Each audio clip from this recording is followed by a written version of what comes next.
dhaba in caafimaad darro laga qaado shukaansiga internetka ama guud ahaan baraha bulshada. Ragga iyo dumarka isticmaala baraha internetka ee lagu haasawo ama shukaansiga lagu sameeyo ayaa la sheegay inay khatar ugu jiraan inuu fuulo cayil caafimaad darro ah sida lagu sheegay baaritaan la sameeyay.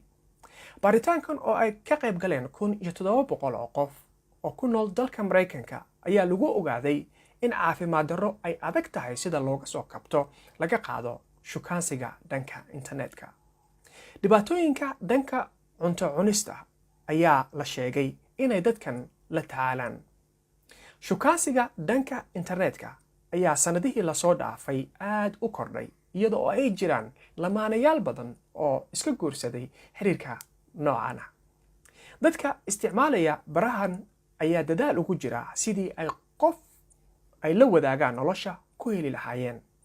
Cilmi baarista ayaa waxaa lagu sameeyay isbarbardhig ku aadan dhaqanka dadka isticmaala baraha la iska shukaansado iyo kuwa aanan isticmaalin ee iyagu si waji ka waji ah isu shukaansada.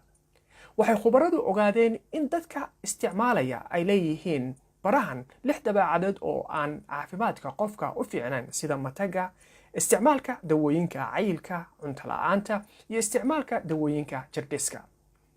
Dadka baaritaankan lagu sameeyay oo ka koobnaa rag iyo dumarba ayaa la sheegay inay isticmaalaan dawooyin kala duwan oo ay uga hortagaan xanuunada noocaas ah. Ku dhawaad kala bar dumarka iyo ragga ka qayb qaatay daraasadan ayaa la sheegay inaysan cunooyin fiican qaadan si ay culayska jirkooda u xakameeyaan.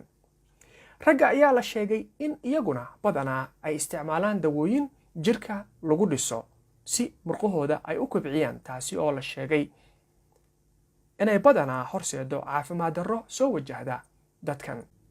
Dr. Alvin Tarran oo baaritaankan madax ka ahaa waxna ka dhiga jaamacadda Harvard iyo Boston ayaa sheegay in heerka caafimaad darrada ay dhaqamadani sababaan ay kor u sii kordhayso.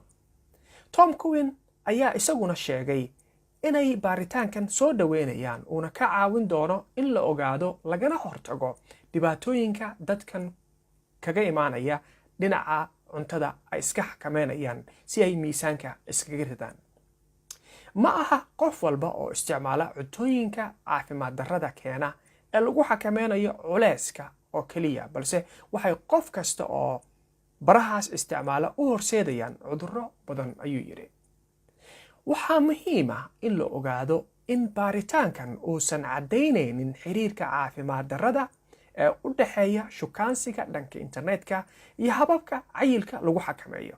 Hase yeeshee waxaa muhiim ah in dadka isticmaala la sheegay inay khatar ugu jiraan cunto xumada, taasoo sababi karta nafaqa darro iyo dhiig la'aan, taasoo durbadiiba soo dejinaysa dhimasho. Haddaba walaal, haddii aad adigu isticmaashid baraha bulshada aadna wax ka shukaansatid oona ognahay dhalinyarada Soomaaliyeed inay u badan yihiin, ma isku aragtay calaamadahan xanuunada la soo sheegay? Ma isku aragtay cayil degdega ama caato degdega? Fadlan igu reeb qaybta commentiga. Haddii aad ka heshay barnaamijkan, fadlan la sii wadaag asxaabtaada si aad ula socotid sheekooyin ku saabsan arrimaha bulshada iyo kuwa kaleba. ku xirnow channelkayga Fuad Qabyaaladii.